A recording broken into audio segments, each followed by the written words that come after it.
Nesse vídeo de hoje eu vou trabalhar com vocês um tema que toma conta das redes sociais aí, é a chamada publicidade médica. Eu sou Oswaldo Simonelli, esse é o nosso Direito Médico na Prática. Seja muito bem-vindo!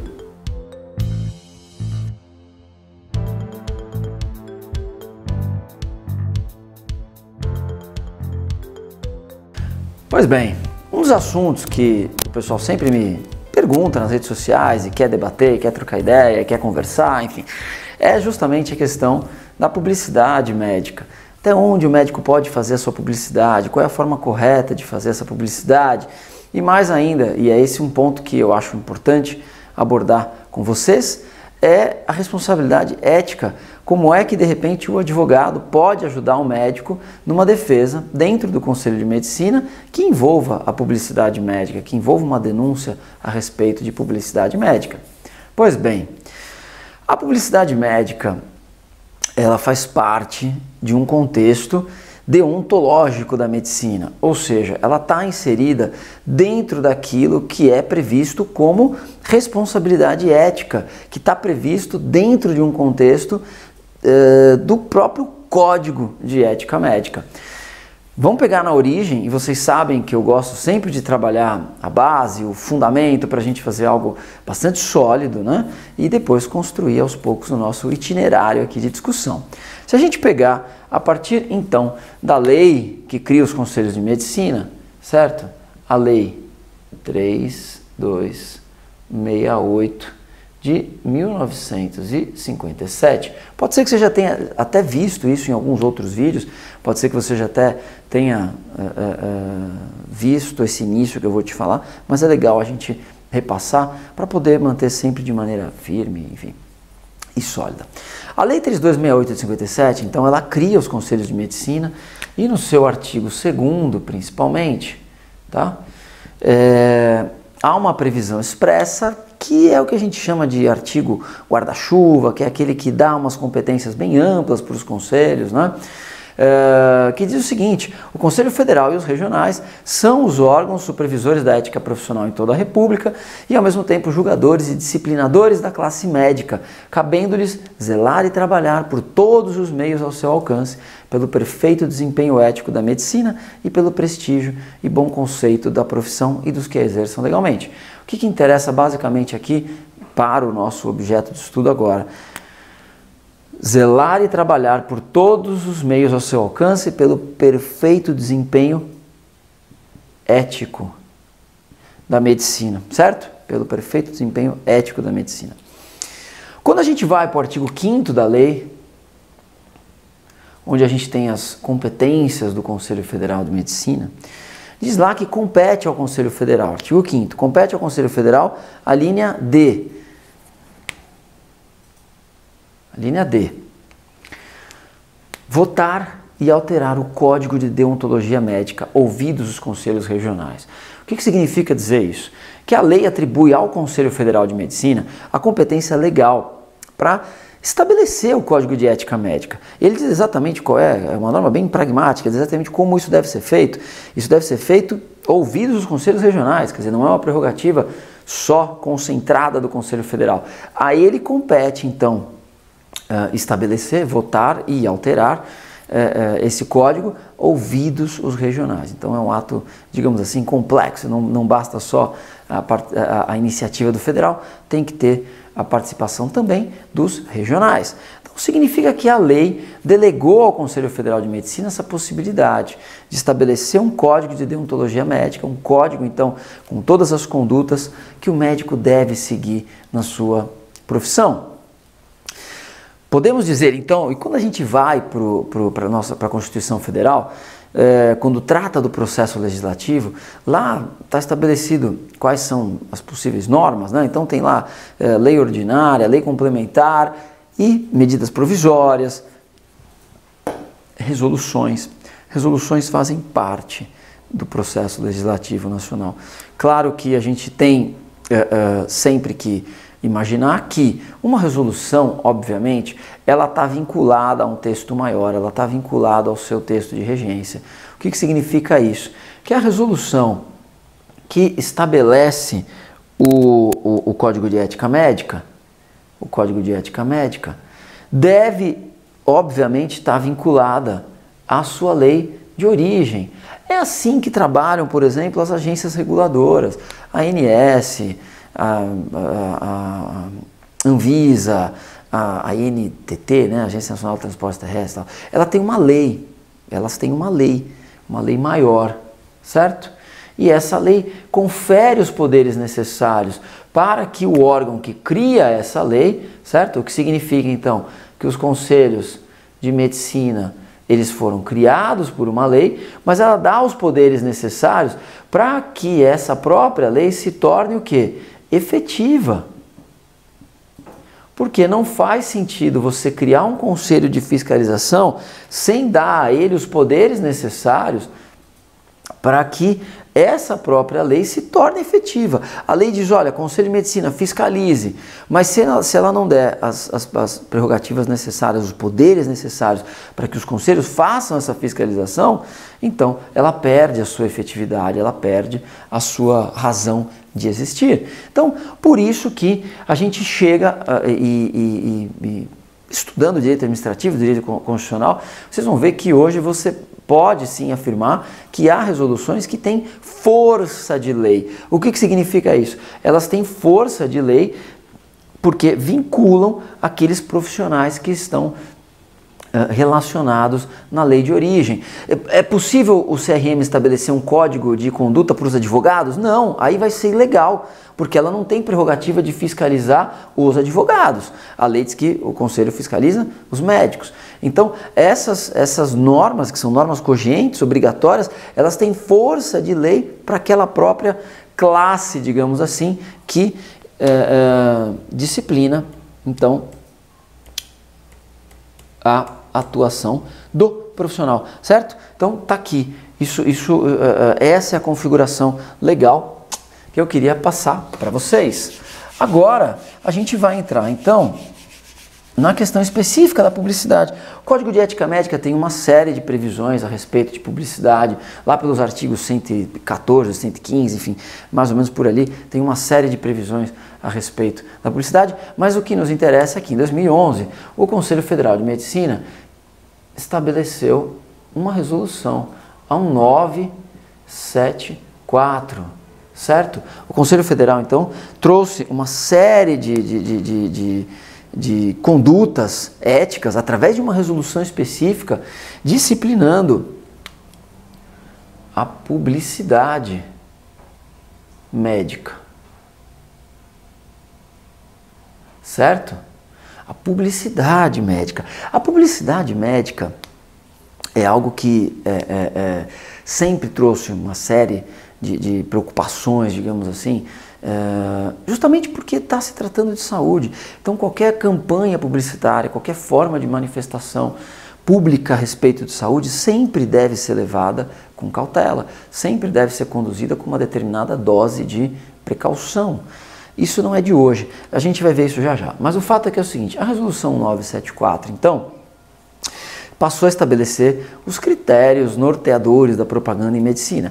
E no artigo 3º, quando trata das vedações, né? O artigo 3º diz que é vedado ao médico anunciar quando não especialista, que trata de sistemas orgânicos ou doenças, permitir que seu nome seja incluído em propaganda enganosa de qualquer natureza, permitir que seu nome circule em qualquer mídia, inclusive na internet, em matérias desprovidas de rigor científico, fazer propaganda de método ou técnica não aceito pela comunidade científica, expor a figura do seu paciente como forma de divulgar técnica, método ou resultado de tratamento, ainda que com autorização expressa do mesmo, ressalvado o artigo tal 10 da resolução, que são os trabalhos científicos. Então, para nós hoje, vamos lá, quando essa resolução foi editada em 2011, a grande preocupação que existia aqui era revistas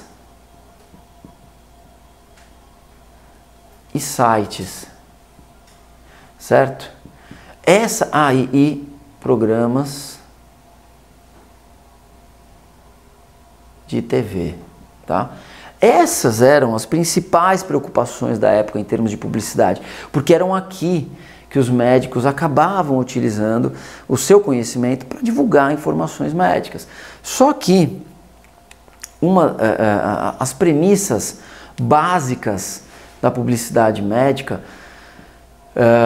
em termos de vedação, elas, assim, basicamente, o que se trabalha em termos de publicidade, em termos do que é vedado, a gente pode trabalhar com 3 categorias aqui. A gente pode trabalhar com sensacionalismo,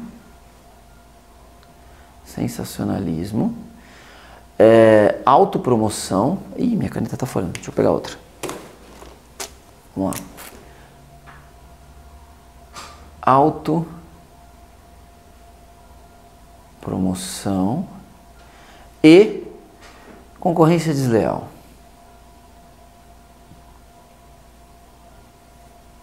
Concorrência desleal, certo? Então, basicamente isso que se investiga em termos de publicidade médica. Sensacionalismo, autopromoção, concorrência desleal. Obviamente que tudo isso daqui relacionado a uma questão extremamente importante, que é a exposição do paciente, certo? Então, essas eram as principais preocupações com o advento da Resolução 974 de 2011, certo? A gente tinha uma publicidade muito grande voltada para revistas, para sites e programas de TV, porque é comum os médicos comparecerem a programas. Isso existe até hoje, em menor escala até, mas existe, tá? A participação e até, em alguns casos, a realização de procedimentos ao vivo, em programas, enfim. Então, essa resolução tentou trazer alguns critérios específicos. Ela tem outras previsões que não são mais tão utilizadas, como outdoors, buzz, door, enfim, coisas que com o advento da internet, certo? E basicamente das redes sociais,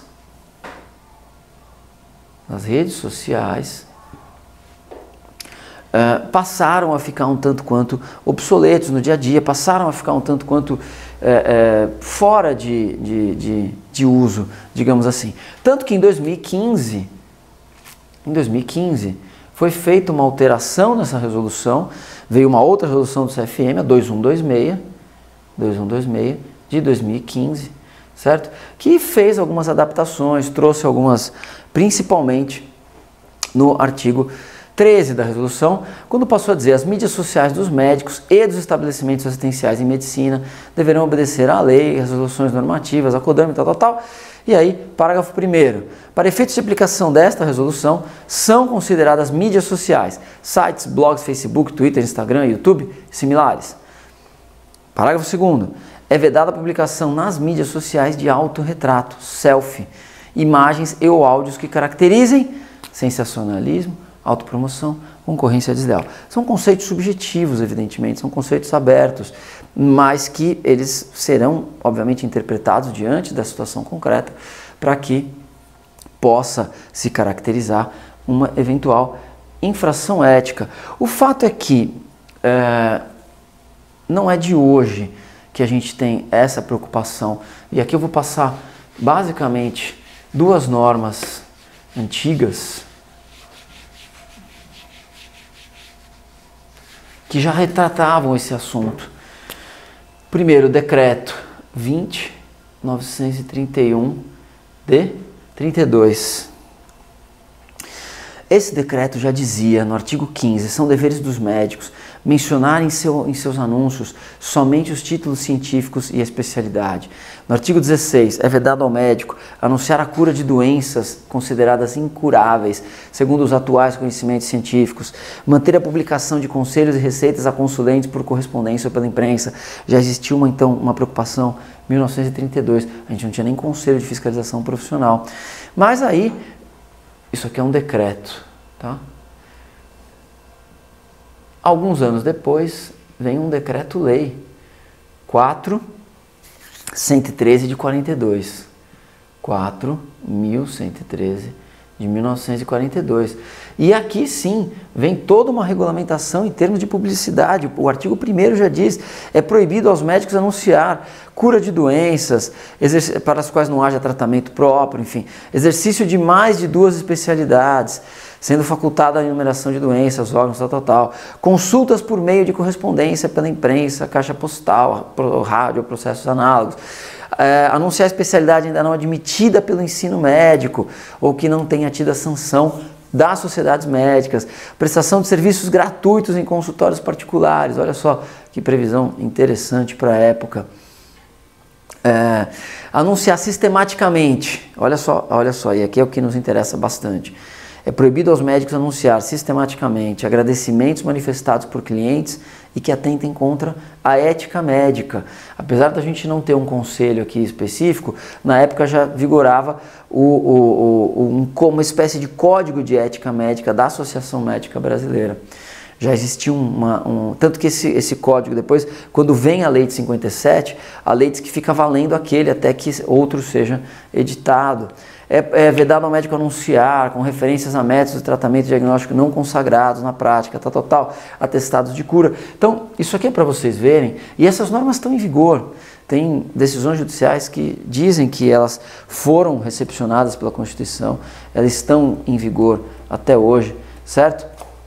Agora, parece, colocando tudo isso, que o médico não pode fazer propaganda, que o médico não pode fazer publicidade, que ele não pode fazer nada disso.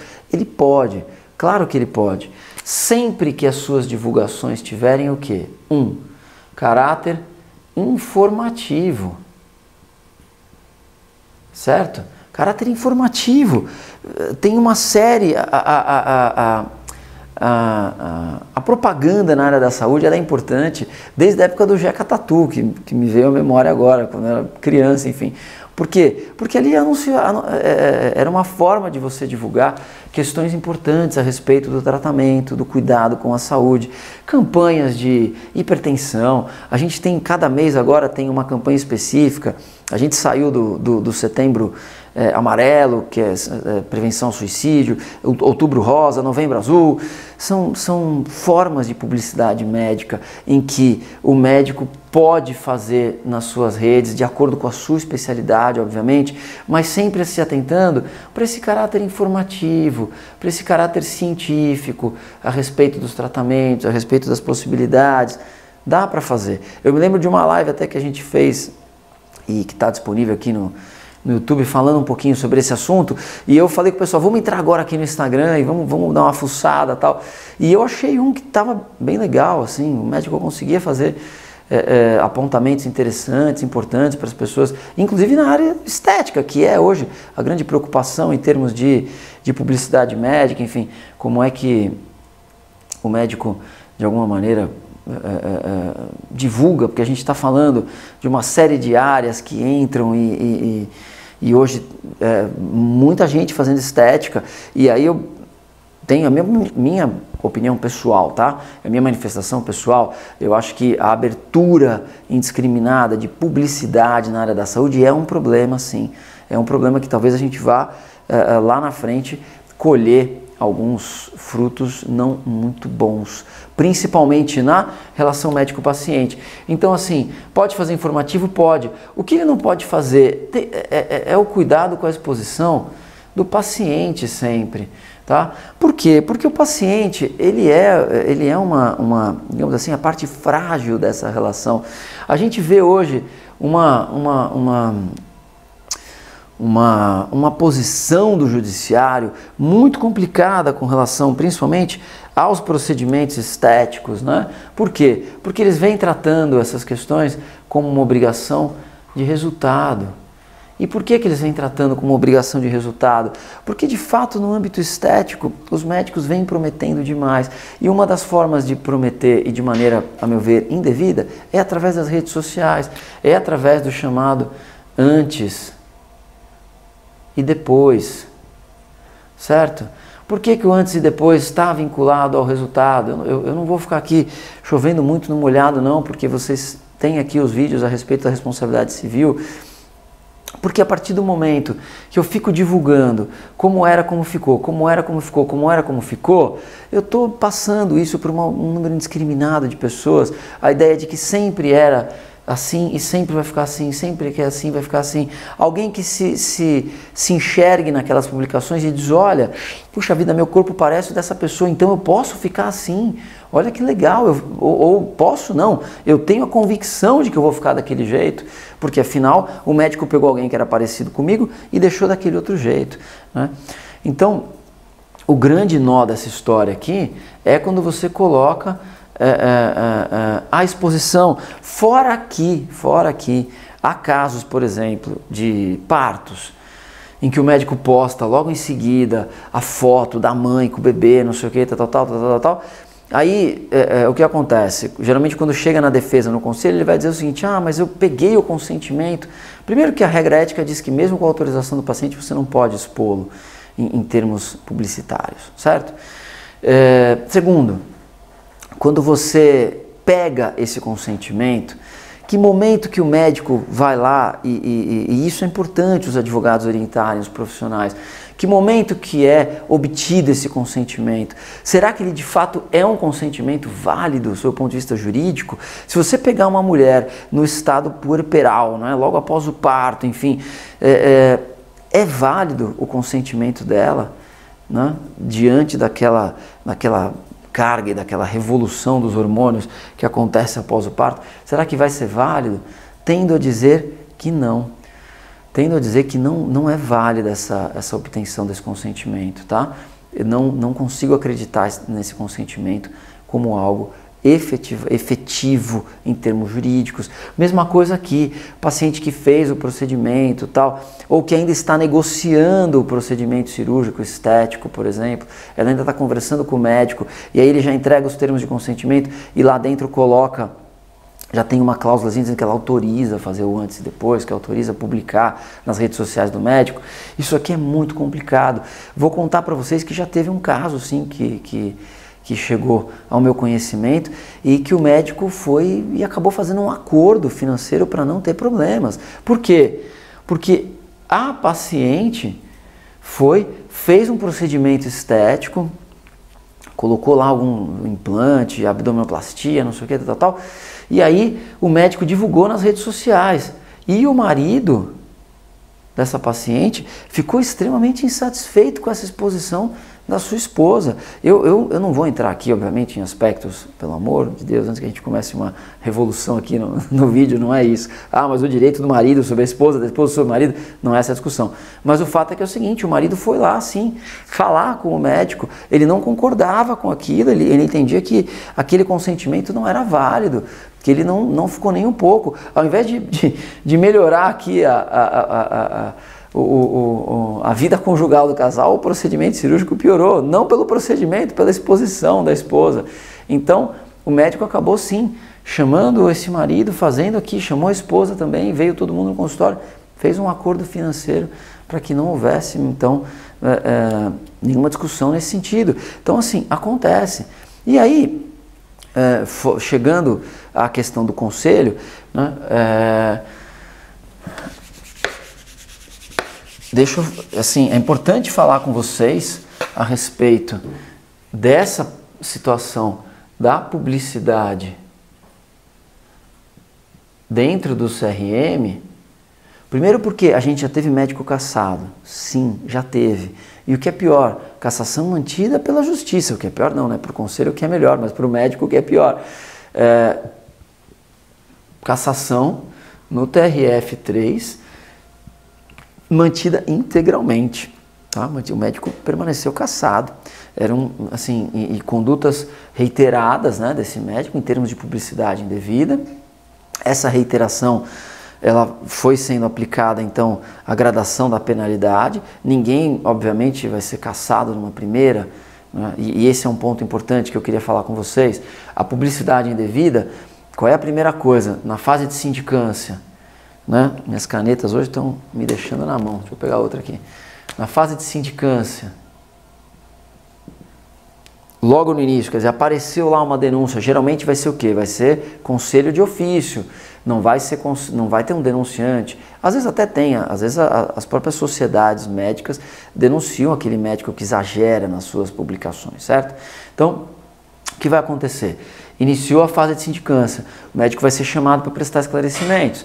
Foi chamado para prestar esclarecimentos, primeira coisa que o advogado deve fazer aqui, já analisa a publicidade dele, já vê o que foi passado, já vê o que é exatamente que está sendo divulgado, já vê se aquilo está efetivamente contrário à ética médica, se está errado. Que a primeira coisa que você faz aqui, já fala para o médico corrigir, ou exclui o post, se for um post, ou exclui um vídeo do YouTube, se for o vídeo do YouTube, ou corrige a página dele na internet, se for um site, se for alguma coisa nesse sentido, faz lá as correções necessárias, tal, e já de antemão apresenta para o conselho. E diz, olha, ele já fez as correções, já tirou, não sabia que não podia fazer exatamente assim, tal. Ok. Segundo ponto, se você entende que a publicidade está correta, certo? O que você vai fazer? No segundo ponto, trabalhar aquelas 3 questões, porque basicamente em cima disso que o conselho vai abrir um processo, se ele for instaurado. Sensacionalismo. É um post sensacionalista? Né? E aí eu já falo para vocês assim, deem uma olhada no site do CREMESP, tem uma revista da Kodami, eu não sei se eu tenho essa revista aqui no meu... Aqui, não tenho aqui, senão eu mostrava a capinha dela para vocês. Mas é uma revista da Kodami. A Kodami, estou falando grego, né? De repente não entende, vamos fazer um parênteses. Para quem efetivamente não atua na área, aquela mesma resolução 974 disciplina que os conselhos têm que ter comissões de divulgação de assuntos médicos dentro. É um órgão interno dos próprios conselhos, chama Kodami. E aí tem uma revista da Kodami, do CREMESP, tá? Sobre publicidade, obviamente, porque ela é da Kodami, né? Vocês podem entrar no site do conselho, baixem em PDF, tá? Eu acho que ela não tem mais física, não tem mais a edição física, só tem em PDF. E ali tem um artigo meu, inclusive, por coincidência, falando exatamente sobre o sensacionalismo na atividade médica. Ali tem uma base legal para vocês, além de outras questões legais sobre publicidade e tal, vale a pena dar uma olhada nessa revista da Kodami, tá? Sensacionalismo. Segundo, autopromoção. Terceiro, concorrência desleal. Deem uma olhada se a conduta que está sendo ali analisada se tipifica nesses 3 itens, porque basicamente é daqui que vão surgir os processos éticos. Possibilidades, tá? Se for um médico que está sendo chamado pela primeira vez, vou mudar de cor, porque as canetas pretas morreram. Se for um médico que está sendo chamado pela primeira vez no conselho, vocês têm a possibilidade de pedir para que seja firmado um TAC, um termo de ajustamento de conduta.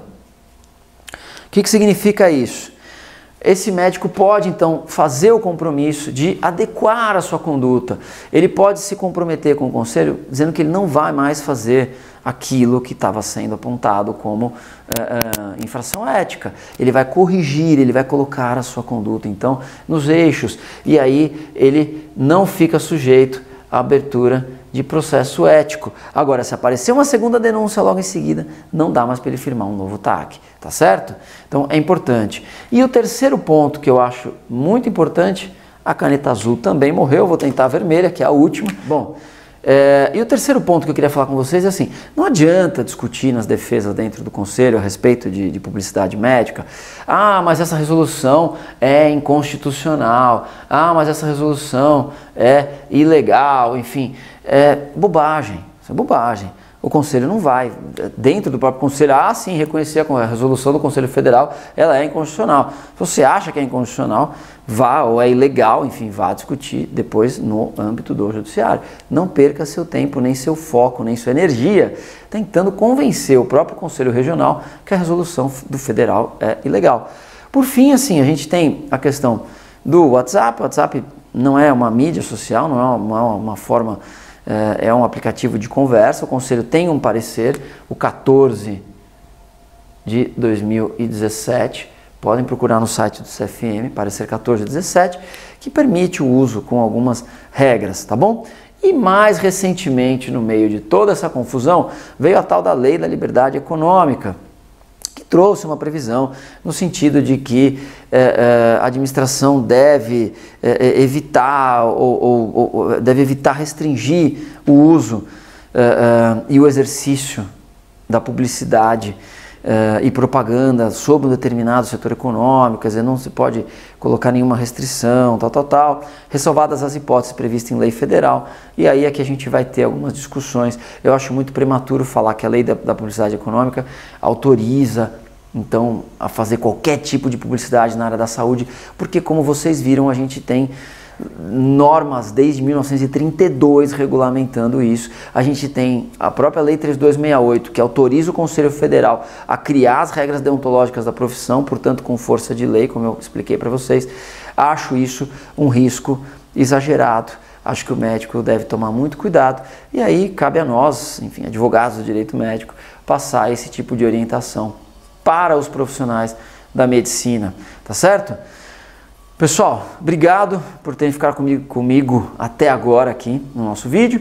Espero que tenha de fato esclarecido algumas coisas sobre publicidade, tá bom? Esse é mais um vídeo aqui para o nosso direito médico na prática, certo? E aproveite aqui o nosso canal do YouTube, não, eu esqueço, né, de fazer o meu papel de blogueirinho no final aqui, como dizem. Se inscreve no canal, deixa aqui o seu likezinho se você gostou do vídeo, deixa o seu comentário para a gente poder interagir, tá bom? Te agradeço, obrigado e seguimos adiante. Um abraço, valeu!